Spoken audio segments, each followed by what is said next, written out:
Uh, when Quraysh were frustrated, they realized that their effort to stop the Prophet from preaching and to check the stem of tidal to conversion to Islam has failed.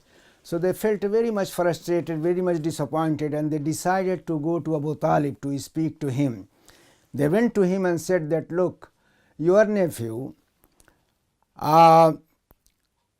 curses our God, criticizes the way of our life, abuses our system. So either you stop him or let us deal with him. Abu Talib tried to calm them down by giving polite reply, but they were not convinced. They left and they thought that Abu Talib had done nothing. So they put more pressure on him and said to him bluntly that either you stop him or we are going to deal with him very severely. Then Abu Talib summoned the Prophet ﷺ and then he spoke to him.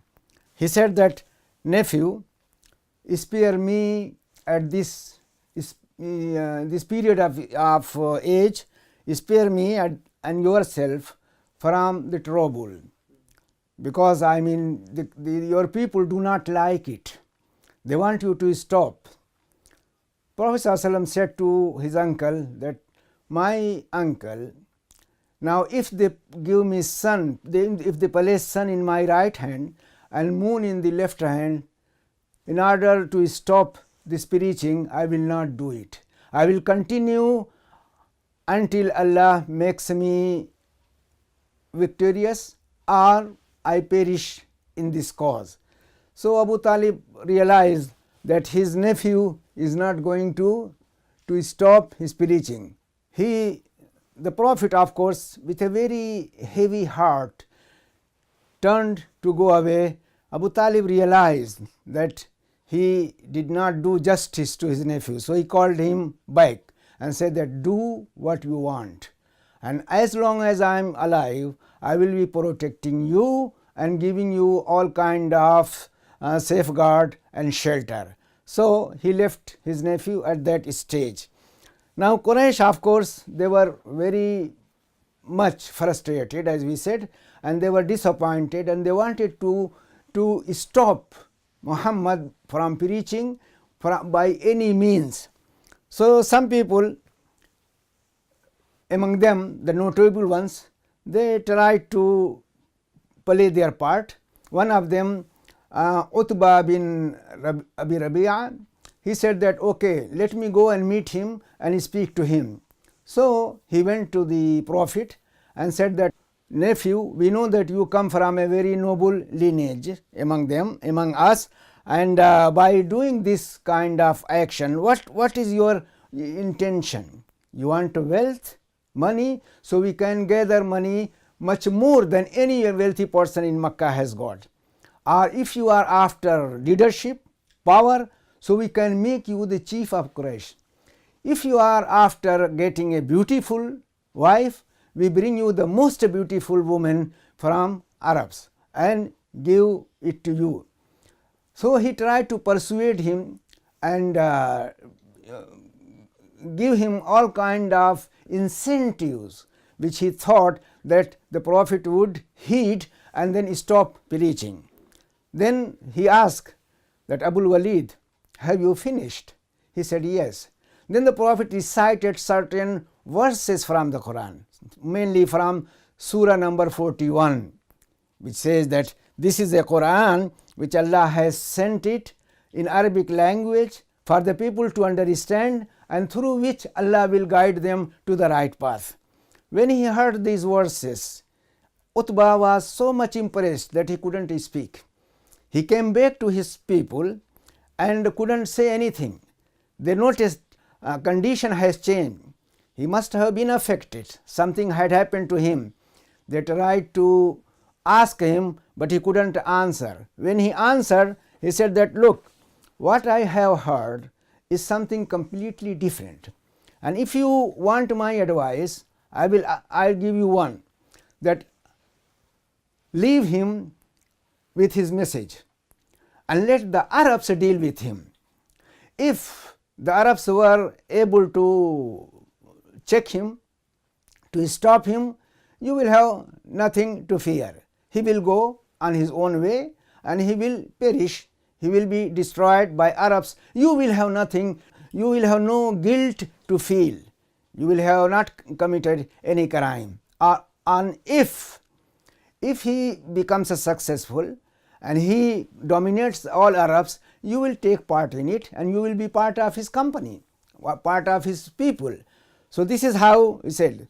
So of course the people didn't like this suggestion, and they remained aloof, and they were determined to persecute Muslims and create problem and trouble in the way of the Prophet ﷺ. Then another person, after some time, of course, not immediately, another person called Al-Walid ibn al-Mughira, he said that, okay, let me go and try.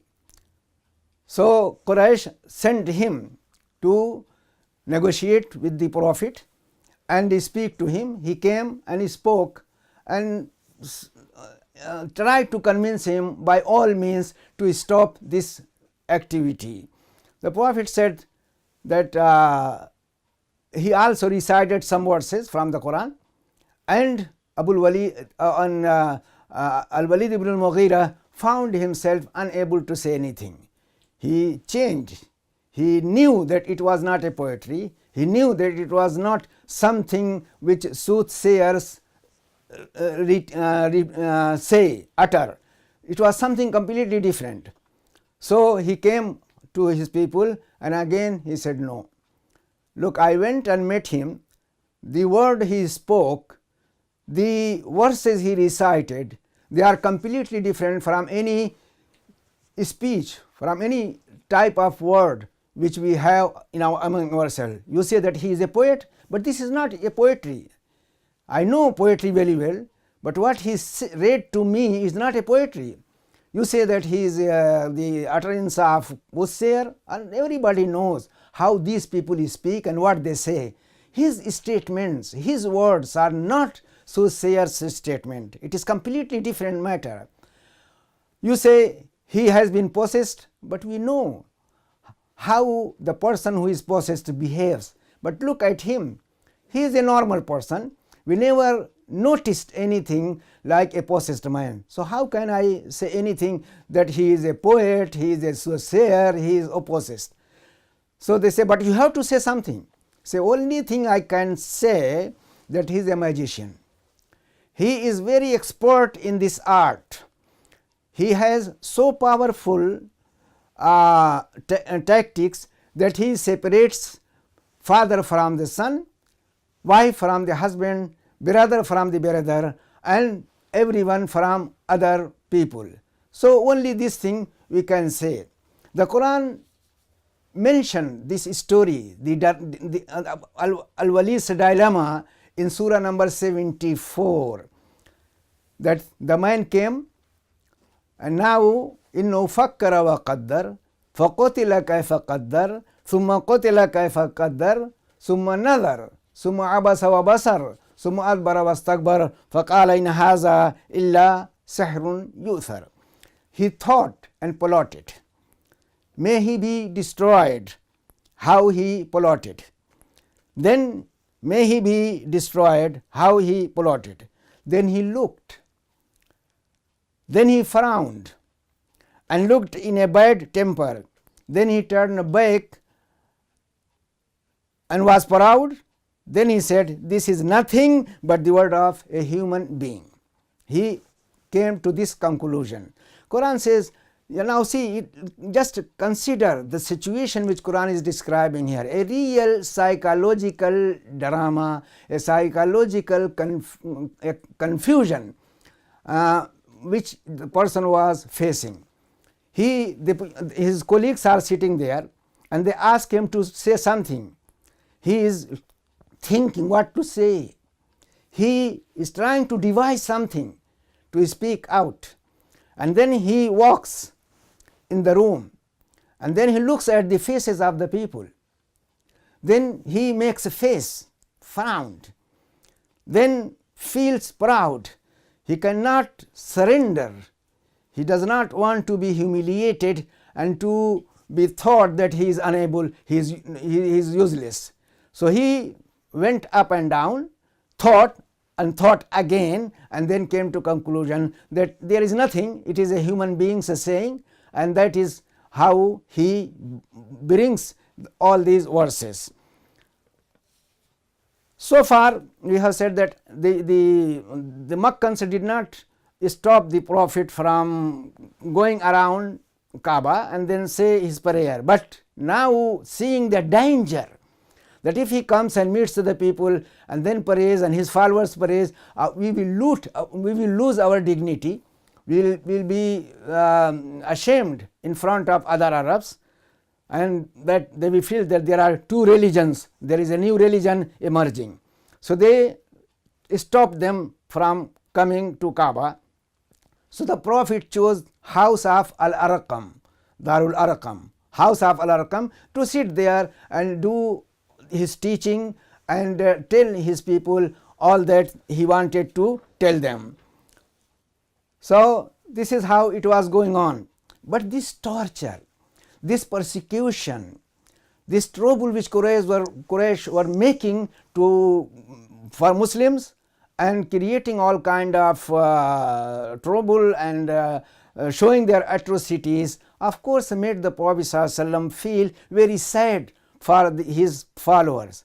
He then suggested to them that leave Makkah and go to Abyssinia, a country which is ruled by a very kind and a noble king. In that country nobody is harmed, no injustice is done to anyone. So why don't you go there? They accepted, and some about say, then 12 men and 4 women, they departed from Makkah to go to Abyssinia. Among them was Osman bin Affan and his wife Ruqayya, one of the daughters of the Prophet ﷺ. They went, and when they reached the shore of Red Sea, they found a boat ready to depart. They boarded it and then left. When Makkans knew that some people are trying to flee from Makkah and go to Abyssinia, they sent immediately some people to stop them and bring them back. By the time they reached the shore, they found that the boat has already gone. So they failed, their scheme failed, and they returned back to Makkah frustrated. Then after some time, there was some of these people came back, because there was a rumor in Abyssinia that Makkans have surrendered, they have ceased torturing Muslims, and there is no more problem in Makkah. So they came back, but when they came back to Makkah, they found that the situation was worse than it was before. So many of them returned, some of them stayed, they couldn't go back to Abyssinia, they stayed in Makkah. Then a second batch also moved to Abyssinia. They secretly left Makkah, and this was a big number. There were about 82 or 83 men and 18 women. They went to Abyssinia. They were there and found safety and were far away from any kind of problem they faced in Makkah. When Makkans knew about it, they became furious. They were very much angry. How could it happen? How could these people flee and go to another land to take refuge? So they sent 2 very shrewd and very clever people. One of them was Amr ibn al-As. They went with a huge amount of gifts, and they bribed the first bishops of the king to get access to the court of the emperor. And then after they succeeded in that, and the audience, the king gave them permission to meet him. They came and spoke to the king and said, "King, some foolish men from our city have taken refuge in your country. They have abandoned our religion and rather than accepting your religion, they invented a new religion. We have come to you to take them back to our country. The bishop also, who had already taken so much bribe, they supported the claim of these two envoys of Quraysh and said to the king that yes, I mean they should be sent back. If they have deserted their own father's religions and they are not coming to our religion, why should we accommodate such people? But king said that a people who sought my protection and made my country their abode and chosen me above all others could not be given up. If I have to summon them and listen to what they have to say, if it be as these people are saying, then I will deliver them to them. But if not, then I will be their good protector so long as they seek my protection. The king sent for the Muslims to come and put their case to the king. They came, when the news came to the Muslim, they held a meeting and they said, what could we say? And they decided that we will speak only truth. We are not going to say anything else, but what we believe in, we will present it to the king. So, and they chose Ja'far ibn Abi Talib to be their spokesman. Ja'far came and he spoke to the king in this way: O king, we were nation stepped into ignorance, we neglected our kin and mistreated our neighbors and ate anything, carrion, rotten meat, and committed many abominations. The strong men among us devoured the poor and weak, and we lived in this way until Allah sent a messenger whom we knew. He came from a noble family of us and he was known to all of us. His honesty, his truthfulness, his purity were all very well known. He called us to Allah to acknowledge His oneness, worship Him alone, renounce what we and our forefathers had worshipped. He commanded us to do good, to speak truth, to fulfill our promise, to respect the ties of.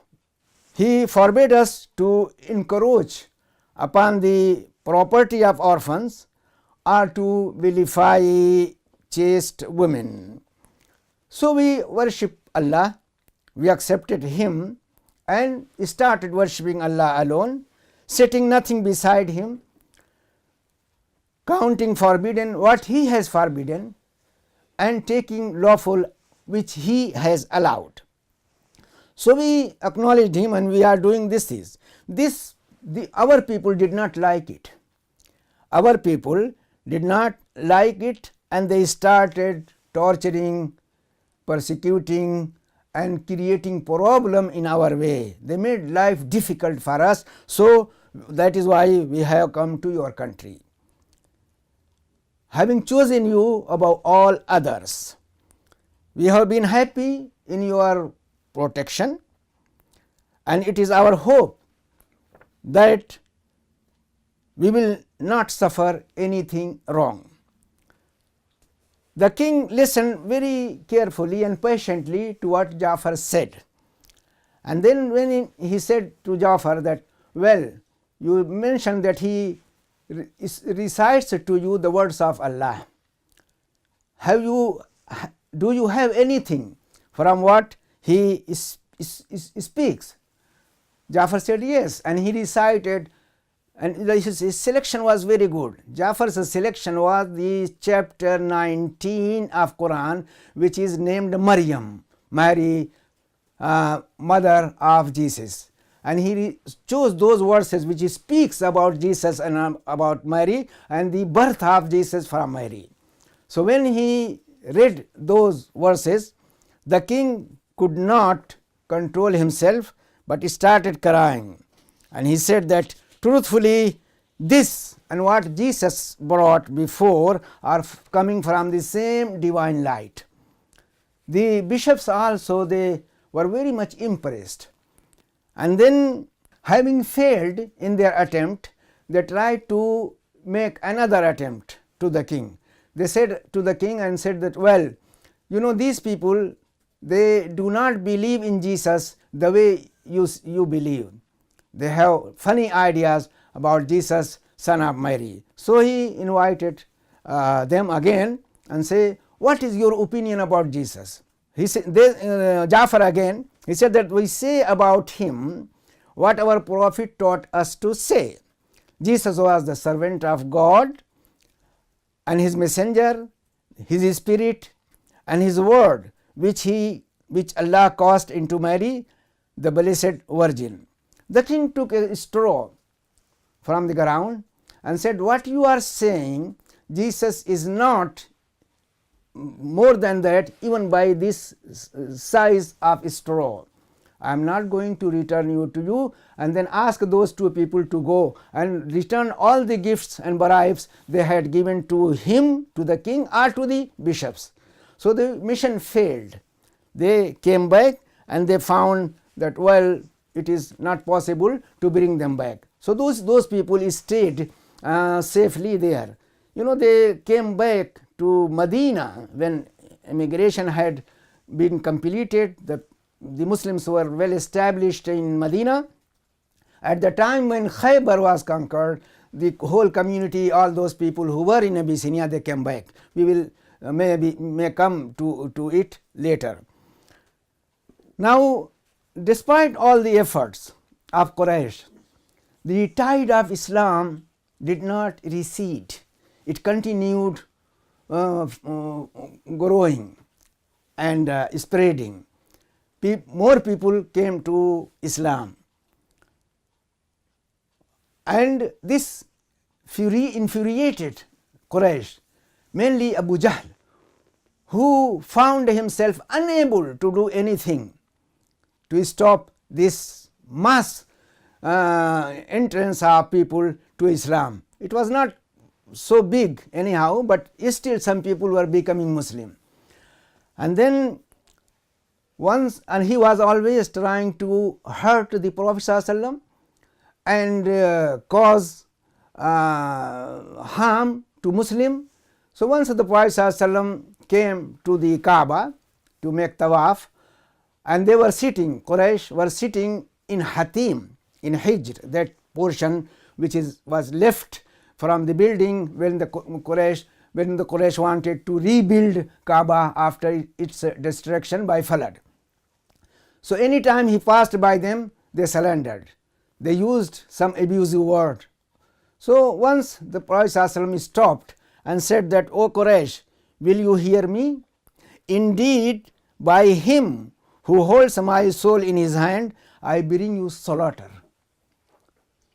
They were shocked, but they could do nothing. Later on they regretted that why didn't we respond to him and did something to stop him. But anyhow, the Prophet said it and passed. Abu Jahl from the Makhzum, he was the worst enemy of Islam and Muslim, and spared no chance to abuse the Prophet or to hurt Muslim, the ones who followed him. Once Abu Jahl stood in front of the Prophet and started abusing him greatly, used all the words which he had in his mind. This was noted, this he did. Hamza bin Abdul Muttalib, the uncle of the Prophet ﷺ, was well known for hunting. He used to take his bow and arrow and go and hunt.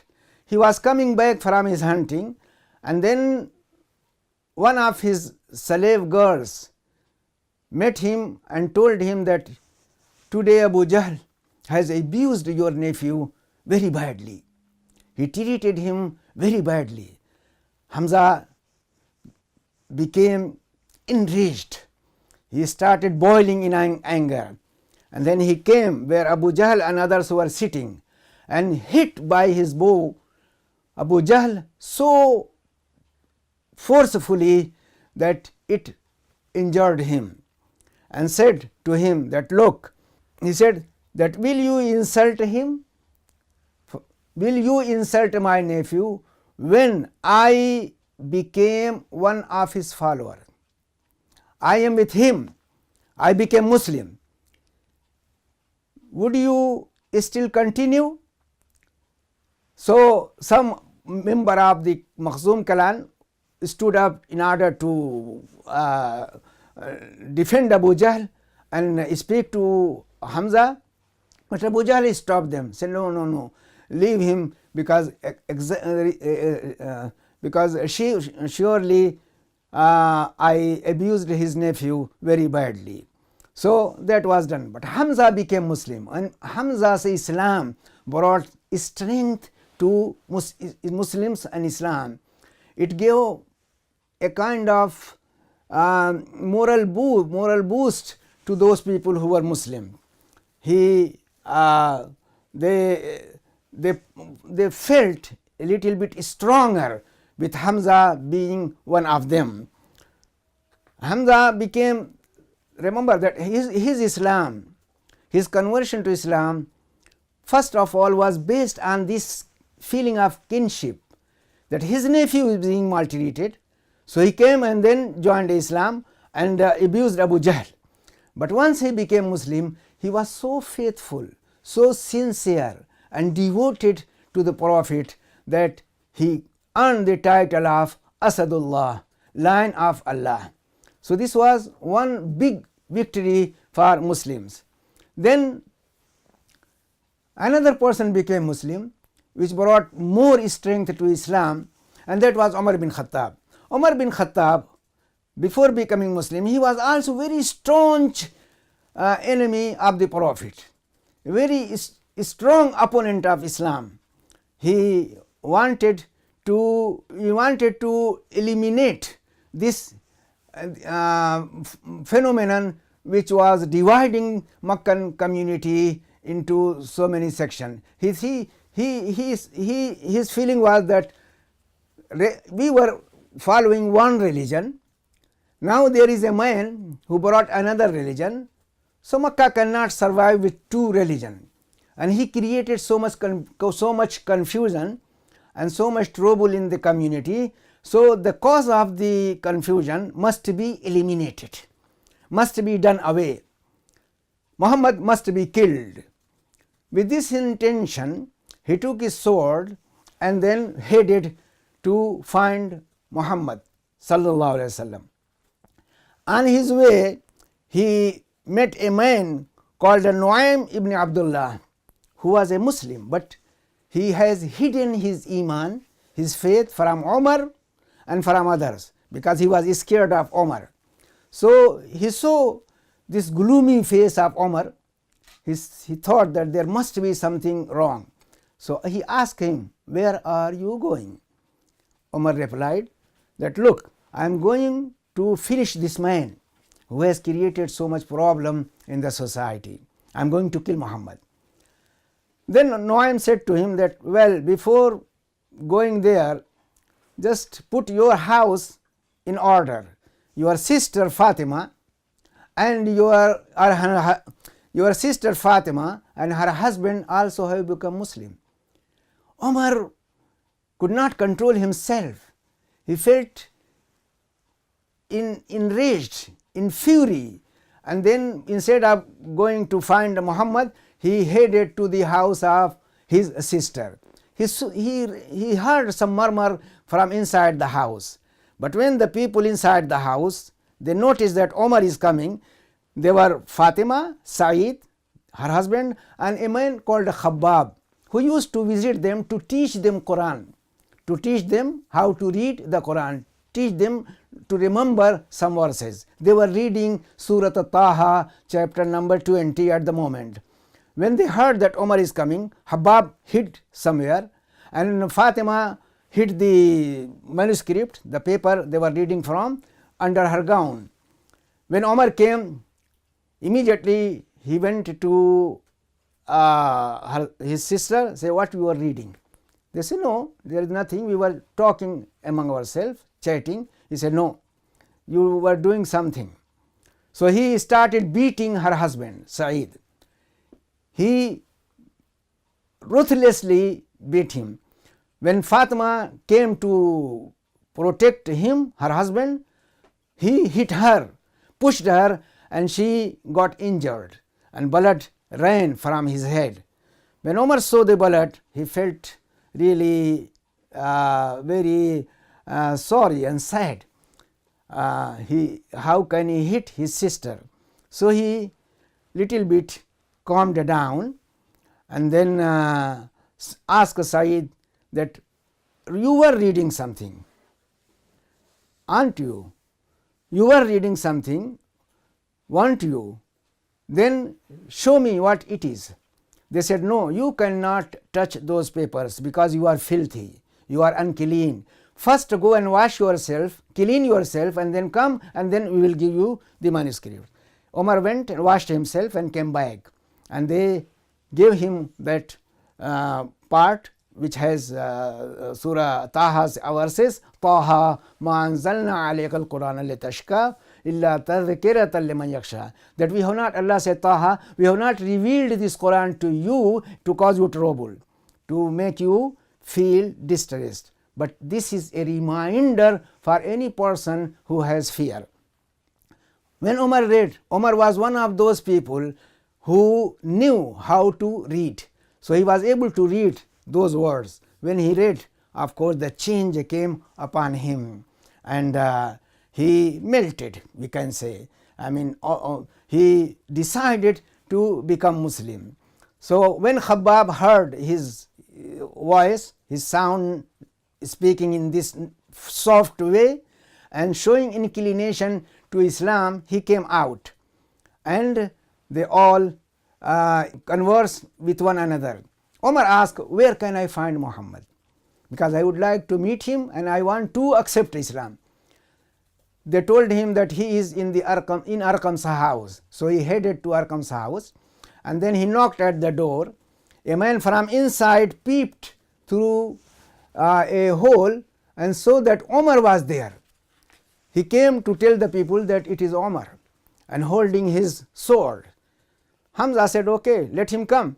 If he has come with good intention, he will find a good thing with us. But if he has come with bad intention, we will kill him by his own sword. So he was allowed to enter. He was admitted to the house. The Prophet held him with his belt, pulled him to the middle of the room, and said, son of Khattab, how long you are going to resist? How long you are going to remain in ignorance? It is not high time that you use your senses, use your senses, use your reasons, and then see the truth.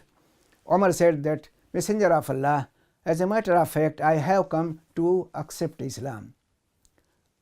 I witness that there is no God but Allah alone, and also I witness that you are Messenger of Allah. When Omar announced his Islam, the whole house, all the people who were there, they loudly said, Allahu Akbar. They praised Allah and expressed their joy. Omar's Islam brought happy news to Muslims. It really gave strength to those people who were there. It because Umar was very powerful, a man of good respect and honor. So his Islam brought power, much more power to Muslims, and boosted their morale. Of course, Umar was not a person to be afraid of anyone. He said to the Prophet ﷺ that, aren't we on the right path? What we believe isn't it truth? Then why we hide this truth from others? Why should we be doing our rituals, our duties here? Let's go outside and do what you are asking us to do in open. And that is how Omar was known as Al-Faruq, a man who distinguished the truth from falsehood, a man who really made separation between falsehood and truth. So Omar's conversion was very, very important, which frustrated Quraysh much more. Abu Jahl was so furious, so enraged that he couldn't control himself, but he can't do anything. He can't fight Omar, he can't force him to revert, to become pagan again after he became Muslim. So now the situation became more tense for Makkans, for pagans. They found themselves helpless. They were unable to do anything. What could they do? So they held a meeting. They said that there is no way to stop this man from preaching Islam, then boycott Banu Hashim. Boycott Banu Hashim, Banu al-Muttalib, and anyone who joins them. No one will be allowed to sell anything to them. No one will be allowed to buy anything from them. There will be no marriage relations between them and anyone else, and no any kind of transaction is to be done. They wrote a document, they prepared a document which was signed by all the big chiefs of Quraysh, and it was hung in Kaaba. Any important document at that time, when written, it was hung in Kaaba for protection and for its sacredness. So this filthy document also was hung there in Kaaba. Now Abu Talib, of course, had already spoken to Banu Hashim and Banu al-Muttalib, asking them to give protection to Muhammad as far as they can. So Banu Hashim and Banu al-Muttalib, they were boycotted, and Abu Talib, seeing the danger of living among these people, he decided to retire to a valley in the outskirts of Makkah. He took all the people and they went to valley. The valley was later known as Sha'b Abi Talib, the valley of Abu Talib. So Abu Talib stayed there. The life, of course, you can imagine a few hundred people boycotted by all others in that limited area. They suffered. They didn't get enough food to eat. They really, the children were crying because of the lack of food, but they can't do anything. Some good-hearted, kind-hearted people among Quraysh, they tried to help them by smuggling some food stuff inside, but of course it was not enough. One of them was Hakim ibn Hizam, a man who was related to Khadija, came from the same tribe, and he tried to smuggle something which he could do. Once he was intercepted by Abu Jahl. Say, so you are the one who are helping them. You are passing this kind of material to the people who are put in confinement. They started arguing, and in the meantime another person, Hisham ibn Amr, came and he said to Abu Jahl that what is wrong? I mean, this is the flower he is taking for his aunt who has asked him to bring it. So this is for her, let him go. And Abu Jahl surrendered. He said, okay, you can go. The suffering of those people were not hidden from others. even outside Makkah the people started speaking that Quraysh are treating some of their own members so badly that they have boycotted them, they have put them in confinement, and they have besieged them, put in siege around them, and they are not finding enough material to eat. So, of course, Islam was known even after that. What is the reason? Because a man has appeared among them and he is preaching a religion called Islam. So, what Quraysh wanted produced the opposite result. They wanted to stop Islam from being known and from being accepted by others. Now Islam is known to outside area, outside of Makkah. So some good-hearted, kind-hearted people, they felt that that should not continue. Many good and noble people in Quraysh, they felt that what we have done is not right. It needs a second thought. The person who was to initiate this kind of feeling was Hisham ibn Amr. He thought, he knew that alone he cannot do anything.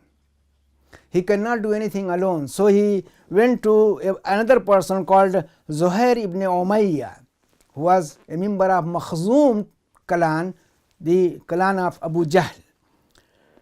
And these two people, they were the son of Atika, the aunt of the Prophet ﷺ.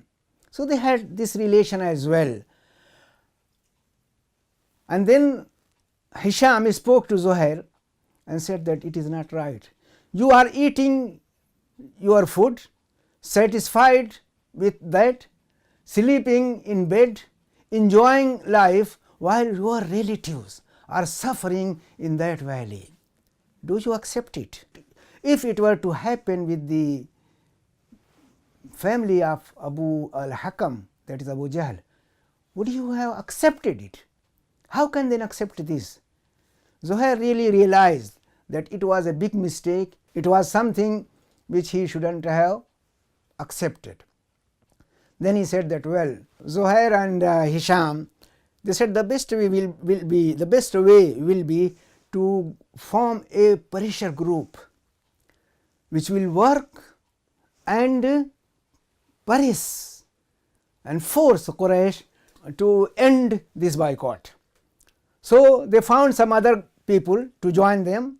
There was Mutaim ibn Adi, Abu al-Bakhtari, Zama ibn al-Aswad.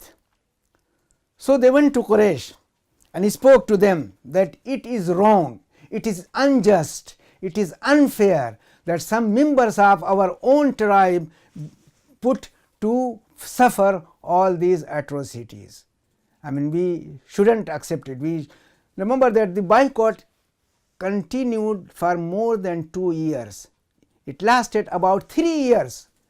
So these people, they thought that it is enough, now it must end. And one of them, Abu Jahl, of course, immediately replied in sharp tone that the document will continue, nobody dares to tear it. They said that this must be torn up, the pressure group. Then Mutaim ibn Adi went to Kaaba to bring the document, and he, in his astonishment, he found that the document has been destroyed by ants. Everything which was written there doesn't exist anymore, except with the beginning part, which was Bismikallahumma. This was the phrase which Arabs used to write in the beginning of any document, anything. So that is the only thing which remained. The rest of the document, the rest of the text was completely destroyed. Then of course they were very happy, and they told Abu Talib that there is no more restriction on their movement, they can come out. They came out and they stayed with others. This boycott did not affect the Prophet ﷺ. It did not make him feel disappointed, and did not force him to abandon his activity. He came with full enthusiasm after that boycott, with full activity, and went around to call people to Islam. But of course the boycott had affected the health of those people who were there, mainly the elderly ones. Now after that boycott, a big delegation of Quraysh decided to go to Abu Talib and speak again. There were about 25 men, including all the big bosses like Utbah ibn Rabi'a, Shaybah ibn Rabi'a, Abu Jahl, Umayyah ibn Khalaf, Abu Sufyan, and others. They went and spoke to Abu Talib and said that, why don't you stop your nephew? Abu Talib sent for his nephew and asked him to give concession. You know, the Quraysh wanted to have a kind of give and take policy, that he makes a concession and we make some concession. The Prophet ﷺ answered that, but I am inviting them to one word that is bound to give them control over Arabs and non-Arabs. If they accept it, they will get control, they will be rulers. Meccan deputies was taken by surprise, and they asked, what is that word? The messenger said, I want you to testify that there is no God but Allah. Accept one God and associate nothing with Him. They immediately clapped their hand and in ridicule, they clapped their hand in ridicule and said, how can you expect us to abandon our forefathers' religion and adhere only to one God? On their way back, they said to one another, by Allah, this man will never give up, nor will he offer any concession. Let us hold fast to the religion of our forefathers, and Allah will in due course will decide and judge among ourselves.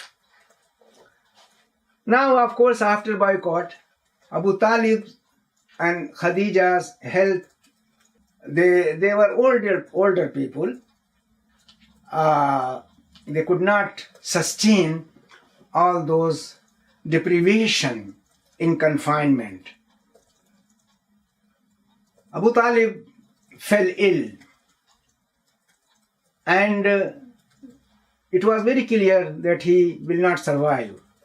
The Meccans were very keen on keeping him away from the religion of Muhammad. So at the deathbed, the Prophet came, and then he found Abu Jahl and Abdullah ibn Abi Umayyah with him. And he said to his uncle, my uncle, you just make a profession that there is no God but Allah, and I will intercede for you to Allah subhanahu wa ta'ala. That will be enough to save you from the fire. Abu Talib looked around, and those two people are there, and they said, well, Abu Talib, would you abandon your father's religion at this moment? Abu Talib became confused, and he could not say what his nephew wanted.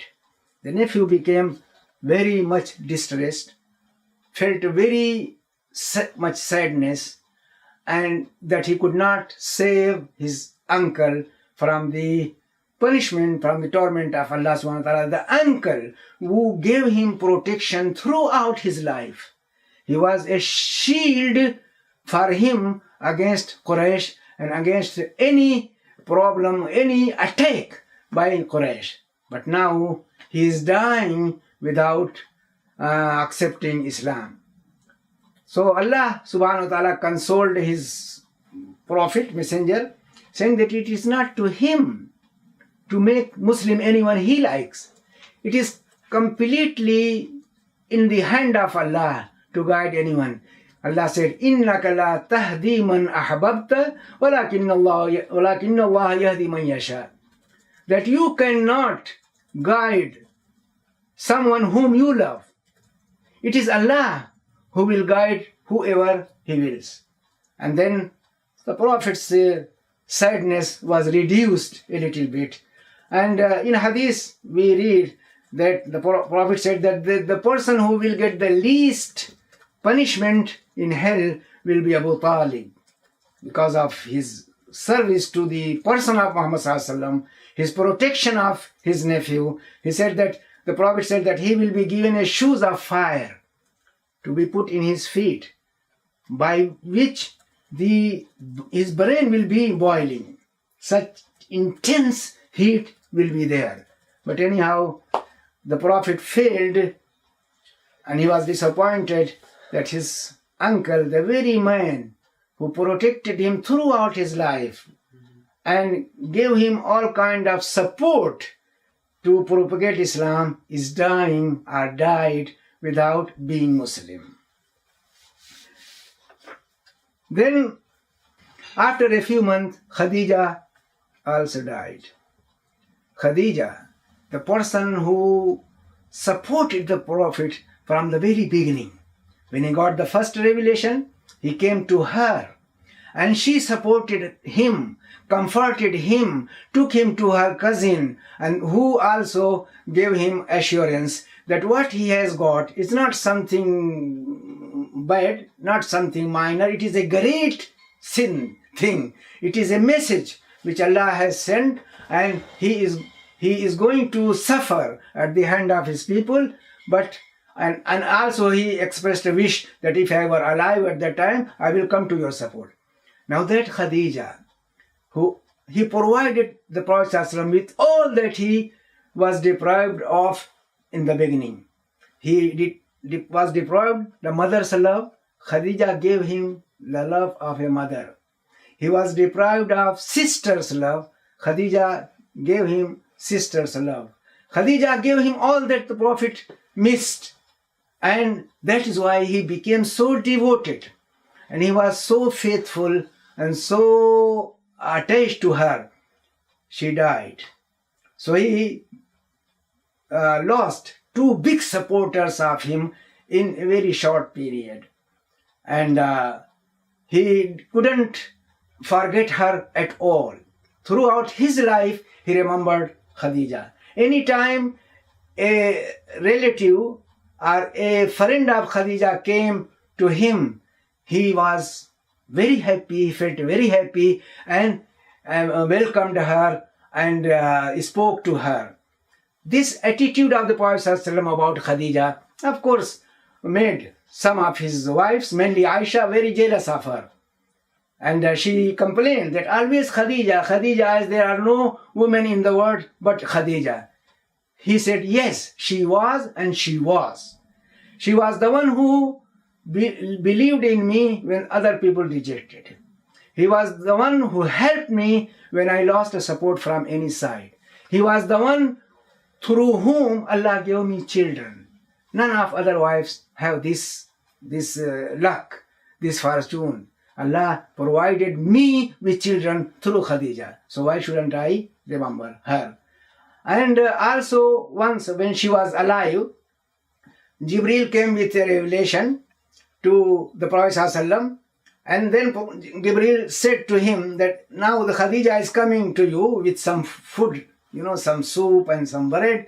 When she comes, then greet her on my behalf and on behalf of Allah subhanahu wa ta'ala.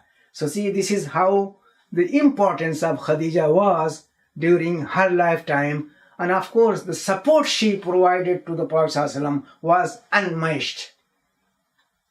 It was fantastic. So the Prophet ﷺ really missed her greatly and he felt very sad. Now these two people gone, he lost these two big supporters. Then Prophet ﷺ, being frustrated, disappointed with Makkans, he decided that why doesn't he go and search for other supporters, for other tribes, some other tribes who can give him support and can help him in his mission. He decided to go to Taif, where the tribe of Saqif was living. It is just a town, very beautiful town with mild temperature, cooler than Makkah, to the north of Makkah. He went there and took Zayd ibn Harisa with him. He went and met the three chiefs of Saqif tribe, namely Abdul, Mas'ud and Habib. All these are the son of Amr ibn Umair al-Thaqafi. He went to them and he spoke to them, invited them to Islam, but they mocked at him and refused his invitation.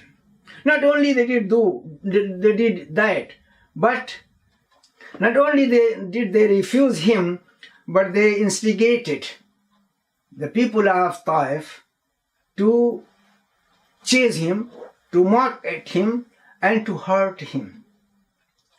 So they of course chased him in the narrow lanes of Taif and threw stones on him, which hurt his feet, which started bleeding.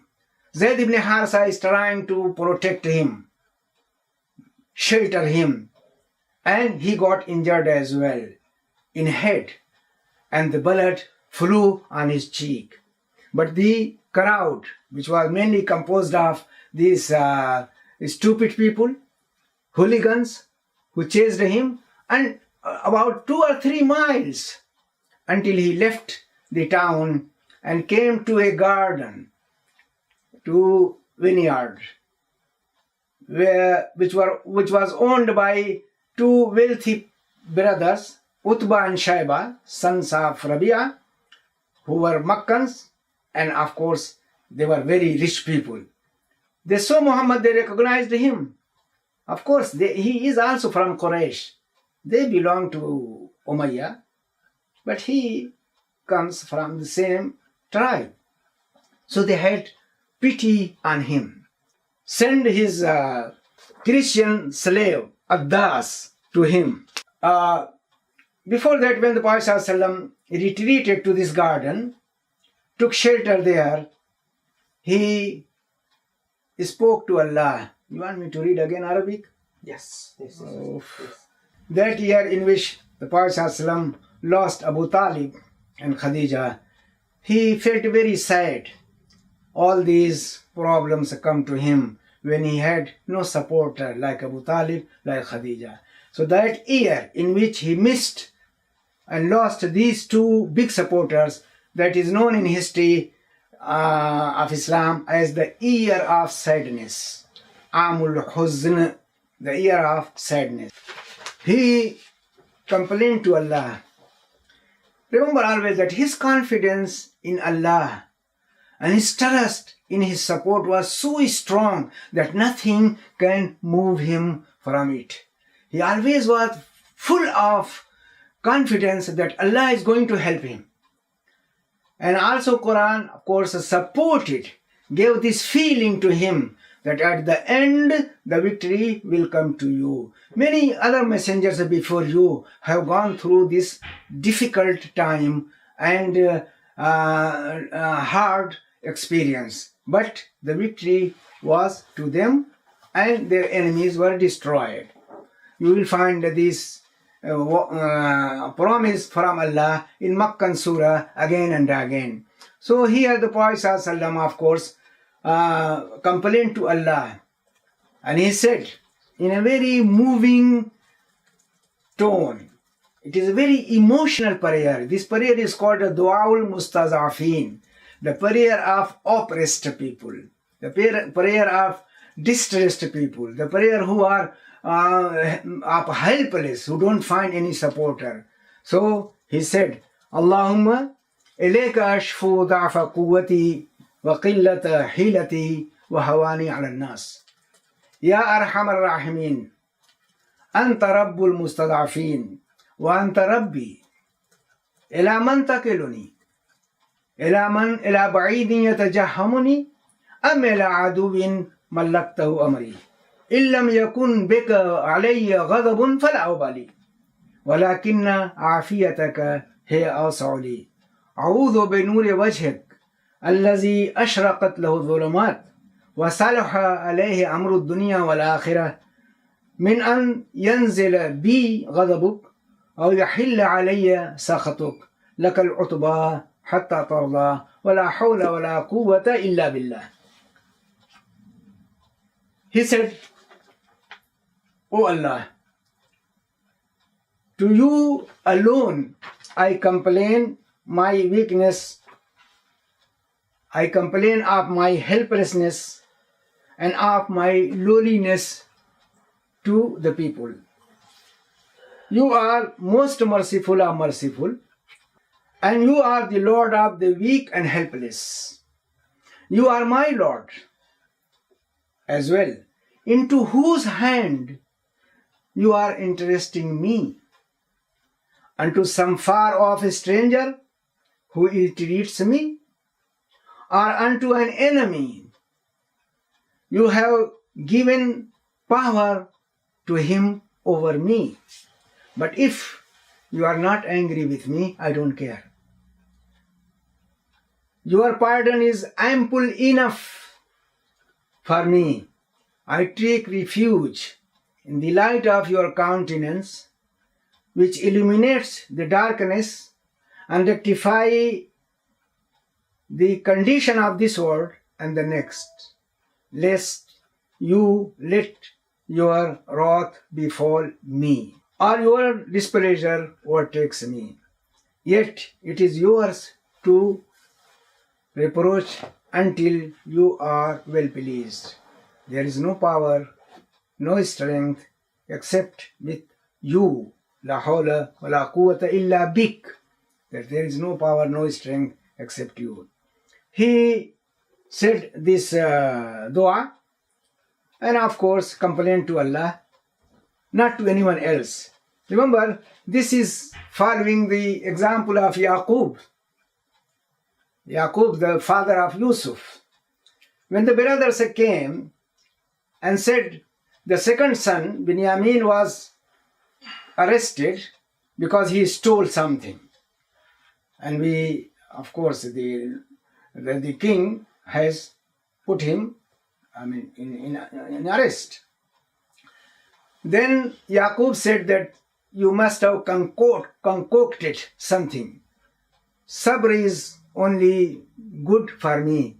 And then they said that why you are spoiling your health, why you are torturing yourself. He said that too, only to Allah. Inni ashku bathi wa huzni ila Allah. I am pleading, expressing my sorrow and my grief to him. This is what the Prophet said, that ilayka ashku qillata hilati wa za'fa quwwati. To you, O Allah, alone, I am putting my case and showing you, of course you know everything, but I am showing you my weakness, my helplessness, and I feel that you are able to do it.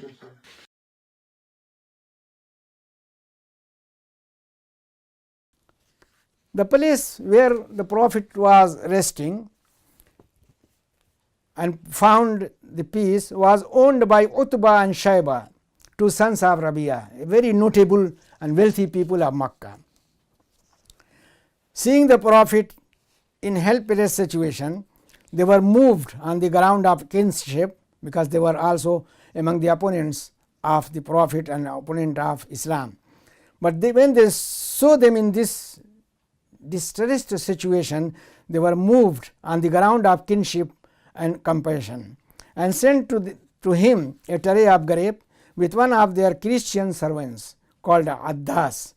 The Prophet took the fruit and said, Bismillah, in the name of Allah. Addas was greatly impressed by these words and said, those words are not what the people of this country say.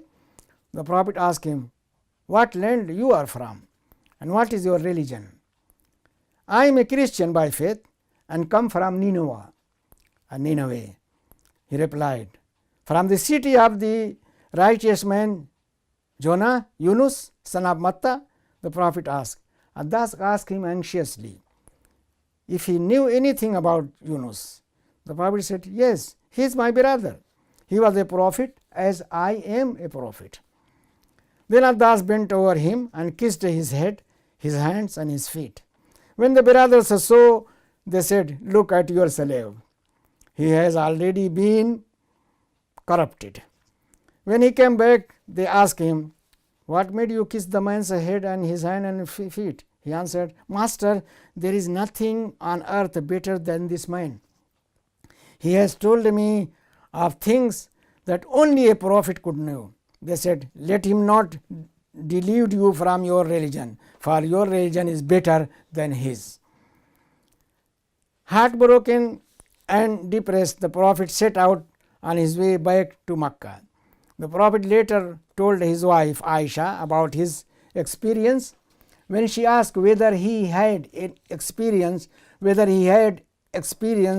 a worse day than Uhud, he said, your tribes have troubled me a great deal, and the worst trouble was the suffering on the day of Aqaba. This was later, not straight away after what's called. And he told her, but in the later days. Yeah, but incident took place, of course, when he is going. What he was going to say took place there. Just to clarify. Yes. He told Aisha that your people, your tribe had troubled me a great deal, and the worst trouble was the suffering on the day of Aqaba, when I presented myself to Ibn Abdul. He did not respond to my call, so I departed, overwhelmed with excess sorrow. I proceeded and could not relax till I found myself in Qarn Sa'alib, a place. There I lifted my head towards the sky and saw a cloud shading me unexpectedly. I looked up and saw Gabriel in it.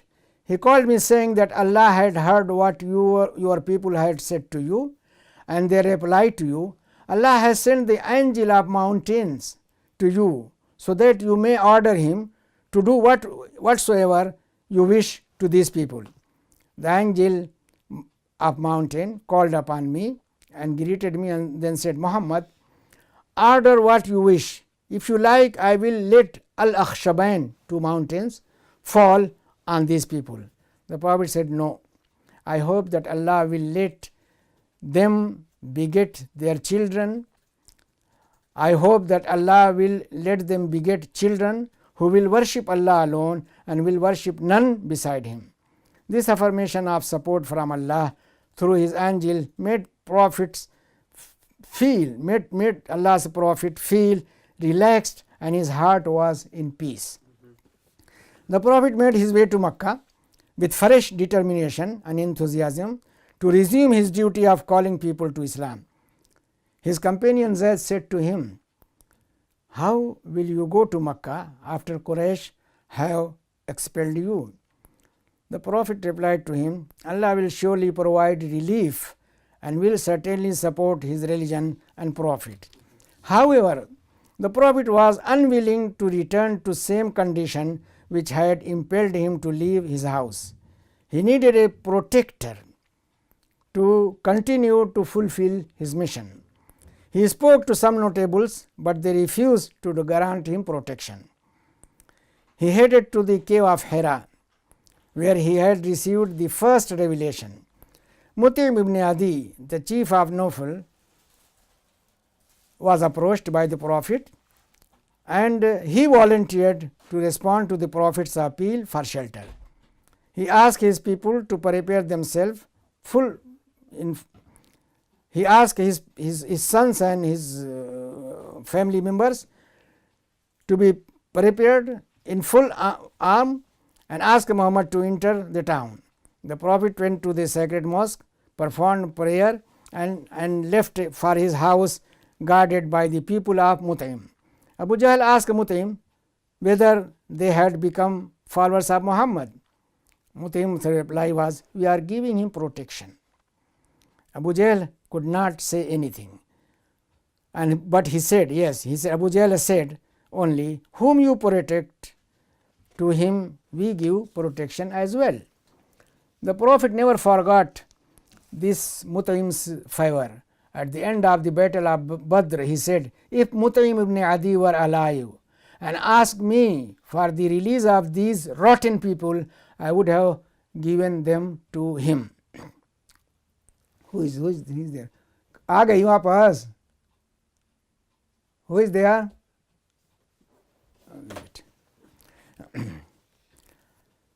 At this gloomy, we come to Isra and Mi'raj. At this gloomy and desperate situation, the favorable light appeared on the distant horizon, which ultimately materialized in the event of the Prophet's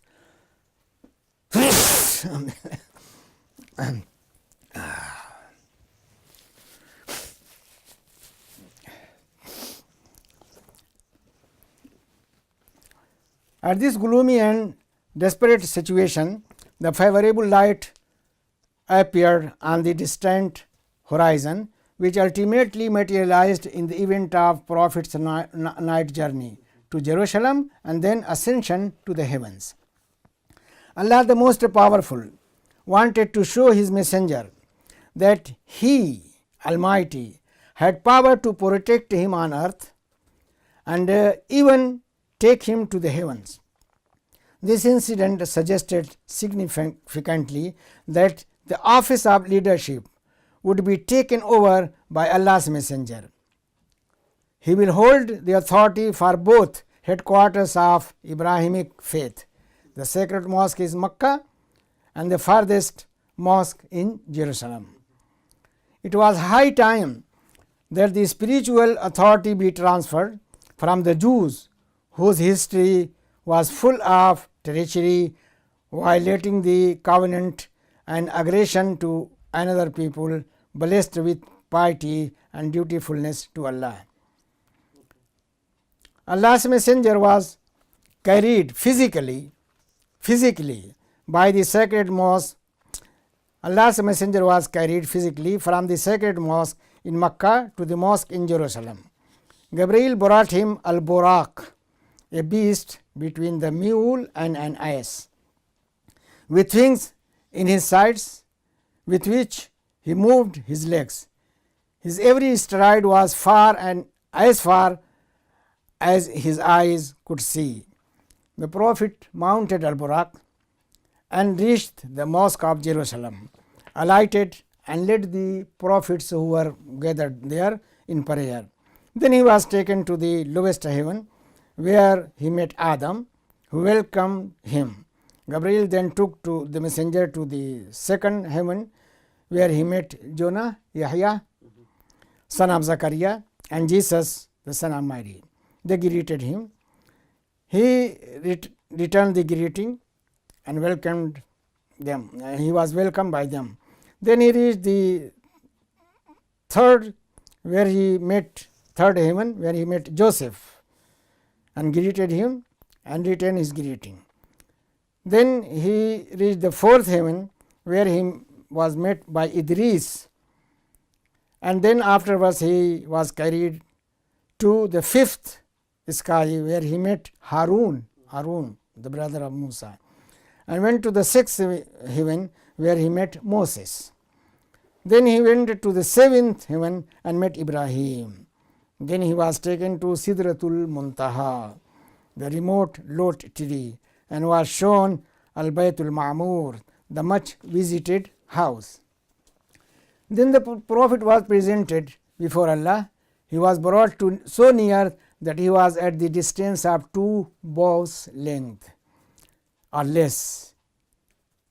Kana qaba qawsaini aw adna, the length of 2 bows or even less. He was first given 50 daily prayers, which were ultimately reduced to 5, with the promise that if the community does 5 prayer, they will get the reward of 50 prayer, because Allah has said in the book that any good act will be rewarded by 10-fold. The Prophet went to the mosque in Makkah and told those whom he met there of his journey to Jerusalem. His enemies were immediately triumphant. His enemies were very much pleased and felt triumphant, for they now felt that they had an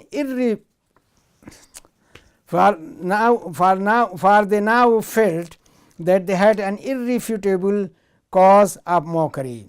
Even a child of Quraysh knew that a caravan takes a month to go from Makkah to Jerusalem and a month to return.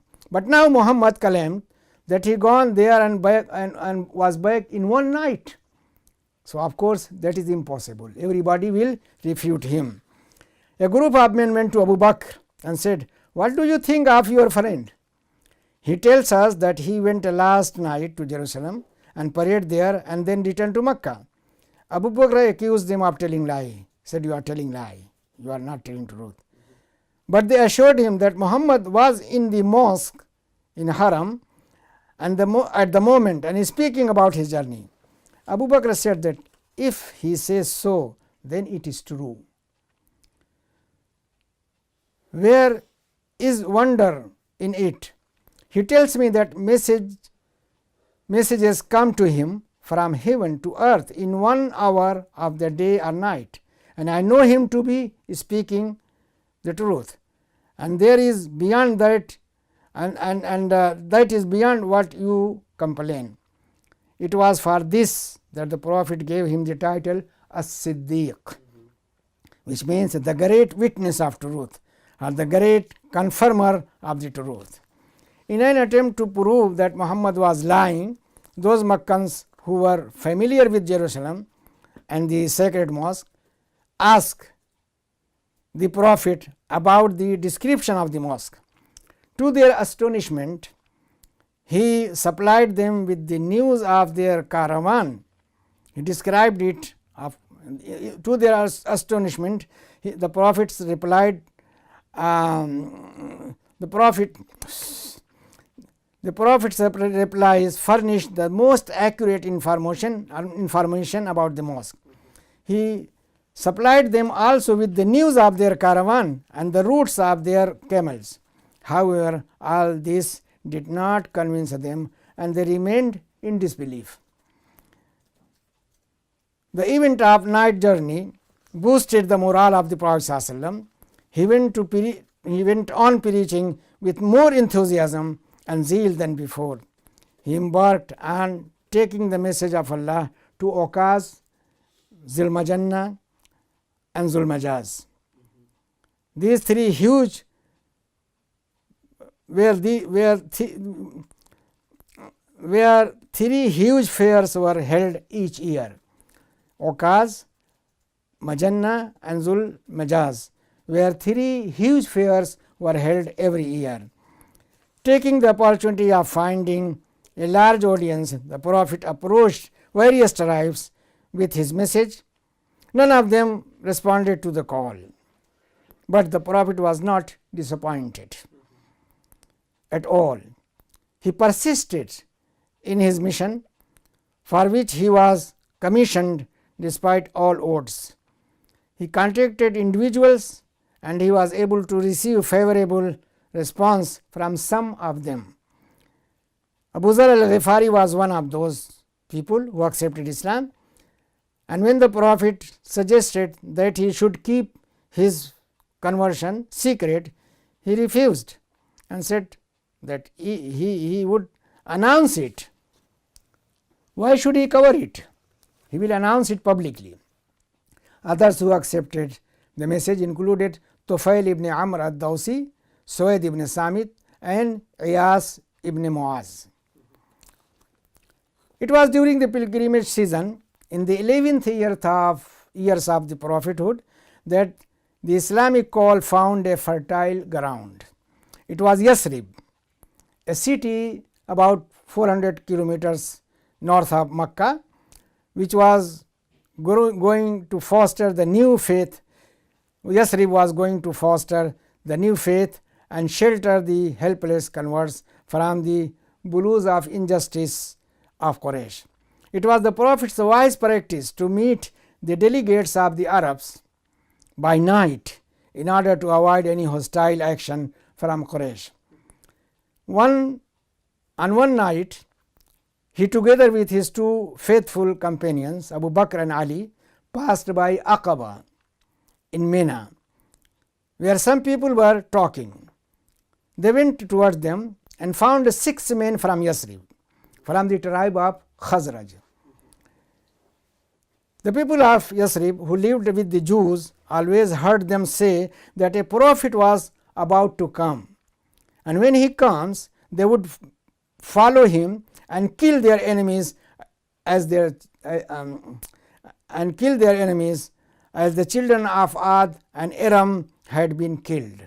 That if the prophet comes, the Jews will kill others. Mainly they are referring to Arabs, Aus and Khazraj tribe.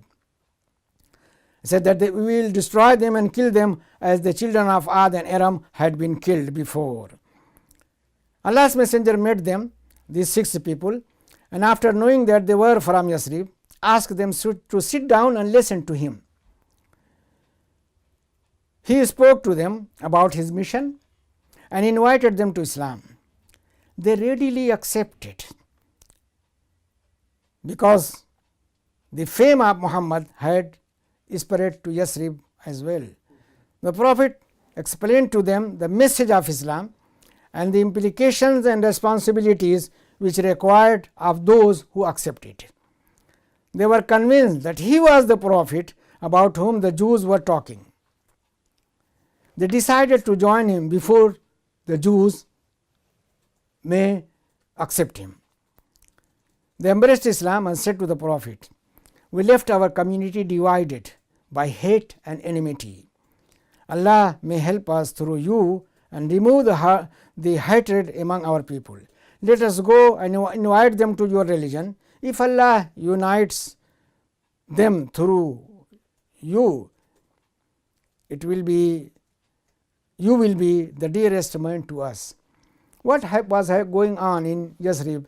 That Aus and Khazraj, 2 main tribes, they were at war throughout the period. Sometimes it is said that the war continued among them for 50 years and so. So now they were fed up of this hostility and this kind of warfare. What was the cause of the war? Well, it must have been something very trivial in the beginning. Like Shia Sunni? Like water and something. Like Shia Sunni? Not like Shia Sunni, no. Yeah.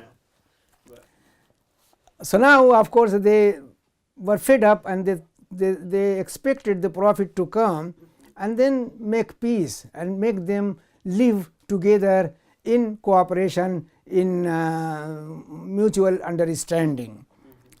The small group of new converts remained steady to the cause and preached Islam with full zeal and devotion when they returned to Yathrib. Their effort produced a good result, and they succeeded in winning supporters for the faith. There was hardly a house in Yathrib in which the message of Islam had not reached, and the credit goes to these small group of people who met the Prophet in the first instance.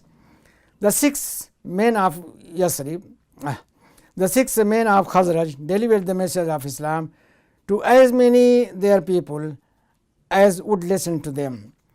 In the following year, on the occasion of pilgrimage, a group of 12 people ready to acknowledge Muhammad as their prophet set out for Makkah. The group included 5 of the 6 who had met the Prophet last year. This time there were 2 members of Aus as well. At Aqaba, these 12 people pledged themselves to the Prophet. This pledge is known as the first pledge of Aqaba, Bayatul Aqaba al-Ula. The pledge contained the following commitment, as one of the group members narrated. The Prophet said to them, "Come here and pledge that you will not associate any with Allah, that you will not steal, nor commit unlawful sexual intercourse, nor kill your children, nor utter slander, nor disobey me in what is right. He who fulfills this,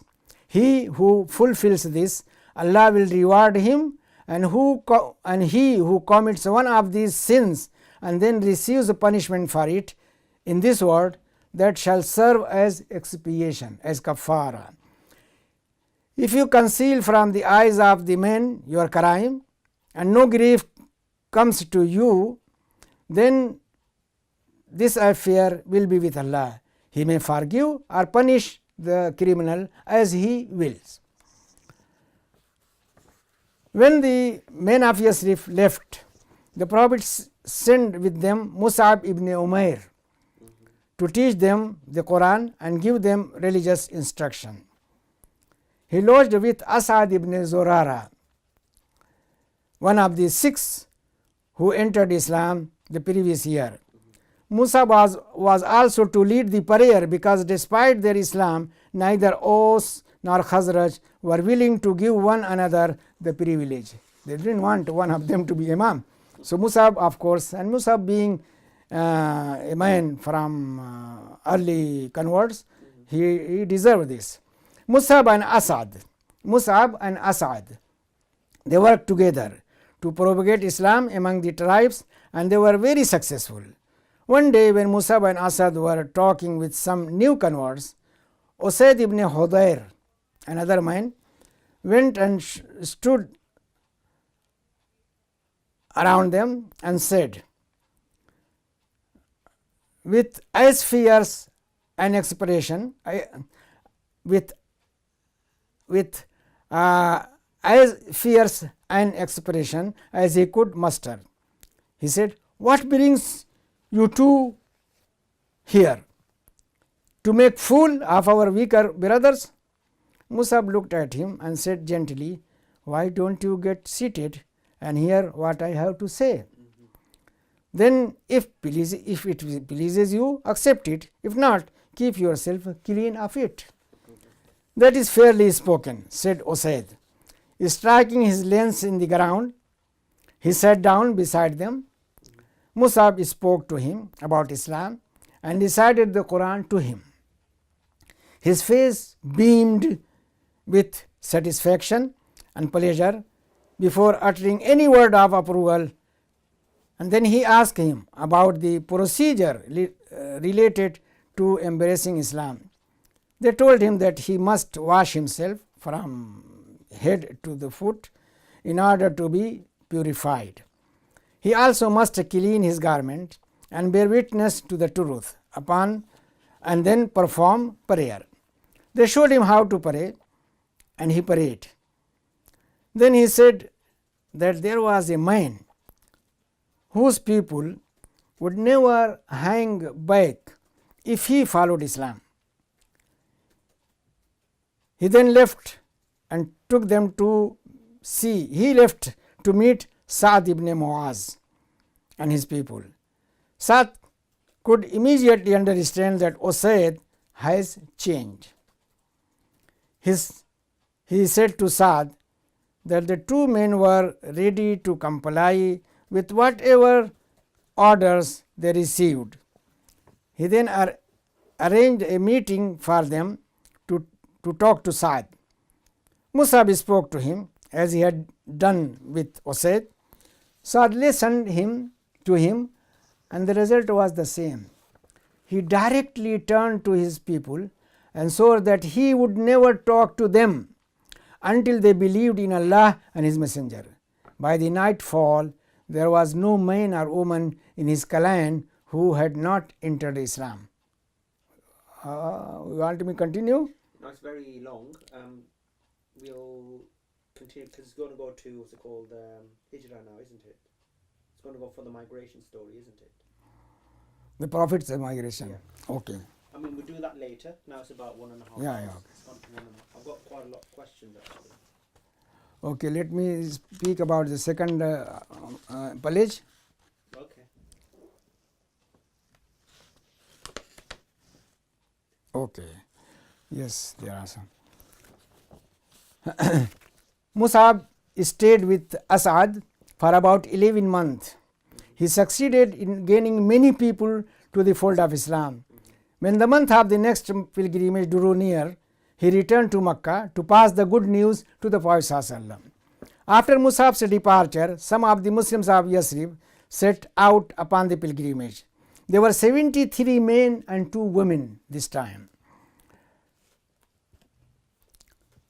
They wanted to meet the Prophet. Their journey to Makkah had been in a caravan together with polytheist pilgrims. They were together. It was agreed that they should secretly meet. It was agreed that they should secretly meet the Prophet at Aqaba on the second of the nights immediately following the pilgrimage. One of them, Ka'b ibn Malik, gave an account of this historic meeting which changed the whole course of struggle between Islam and paganism. He said, "We slept at night with our people in the caravan, other people, until when the third of night has passed, we crept out from amongst the sleepers to our appointed meeting with the Messenger of Allah. We assembled in the hillocks waiting for Allah's Messenger until he came in the company of his uncle Abbas, who was at that time still of the religion of his people. Yet he wished to be present at his nephew's transaction and to make sure that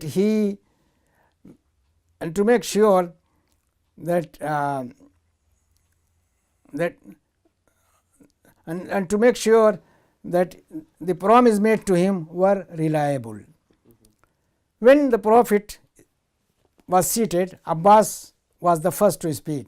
He spoke, "People of Khazraj, all of you know the esteem in which we hold Muhammad, and we protect him from his people. He is honored and respected among his people. Yet he is resolved to turn to you and join himself with you. So if you think that you will keep to what you promise and that you will protect him against his enemy, then assume the burden you have taken upon yourself. But if you think that you will betray him and fail him after he has gone out to you, then leave him now." They replied, "We have heard what you have said, O Messenger of Allah. We have heard what you have said. O Messenger of Allah, it is for you to speak and take from us any pledge that you want regarding your Lord and yourself." The Prophet said that the Prophet made the pledge and he spoke to them the following condition: to listen and obey in difficulty and ease, to spend in plenty as well as in scarcity, to enjoin good and forbid evil, not to fear the censure of anyone in Allah's cause, to aid me when I come to you, and protect me from anything you protect yourself, your women and your children from. Al-Bara ibn Ma'rur rose and took his hand and said, "Messenger of Allah, we swear by Allah who sent you as a prophet in truth that we will protect you from whatever we protect our women from. Have confidence in us, O Messenger of Allah. By Allah, we are good fighters and reliable in war. It is a characteristic passed down to us from our ancestors." When the people were about to pledge themselves, a man of Khazraj one of the 12, who had pledged himself the previous year, interrupted and addressed them, saying, Men of Khazraj, do you know the significance of the pact you are entering into with this man? You pledge yourself to war against all men, the red and the black. If you think that when you suffer the loss of your property and some of your nobles are slain, you will forsake him now. If you forsake him afterwards, it will bring shame upon you in this world and in the next. But if you think you will fulfill your pledge, then take him, for in it lies the best of this world and the next. They replied, we have already considered the loss of property and the murder of our nobles. Yet we pay him allegiance. By what shall be our what shall be our reward, O Messenger of Allah, if we fulfill our pledge to you? The Prophet replied, paradise is in store for you. They said, stretch forth your hand. He stretched out his hand, and they pledged their oaths. The Prophet then asked the group to choose 12 people to be their representatives, who will be responsible in regards to articles of the pledge. They chose 9 men from Khazraj and 3 men from Aus. The Prophet took oath from these representatives that they would be responsible over their people in matters among them. They were to act like the disciples of Jesus, son of Mary. He said that he was responsible over all the Muslims. Shaitan was watching and listening from the top of Aqaba. When he could contain himself no longer, he cried out in the loudest voice possible, O people of dwelling, Muhammad and his youth have conspired for war against you. The Shaitan cried that Muhammad and his youth have conspired for war against you. The messenger said, O enemy of Allah, we are leaving you now. Then he ordered them to go to their camps. As soon as Quraysh heard of this treaty, they realized quite rightly that an allegiance of this sort is bound to produce far-reaching consequences. It will have direct impact on their lives and wealth. The following day, a large delegation comprising the leaders of Makkah set out for the camp of the people of Yasrib to protest strongly against any agreement. They said, people of Khazraj, it has been conveyed to us that you have come here to conclude a treaty with this man, Muhammad, and take him out of Makkah. By Allah, we would really hate any sort of fight to occur between us and you. The polytheists of Yasrib, having known nothing about the secret meeting and pledge, began to swear by Allah and answered in good faith that there was no truth in the report. Abdullah ibn Ubay ibn Salul, a polytheist leader, refuted their allegation, claiming that his people would never initiate anything unless he gave them clear order. However, Quraysh were not satisfied and began to search for the smallest details till it was established beyond any doubt that the pact had taken place. They were enraged and pursued the pilgrim, but did not succeed in catching them except Sa'd ibn Ubadah.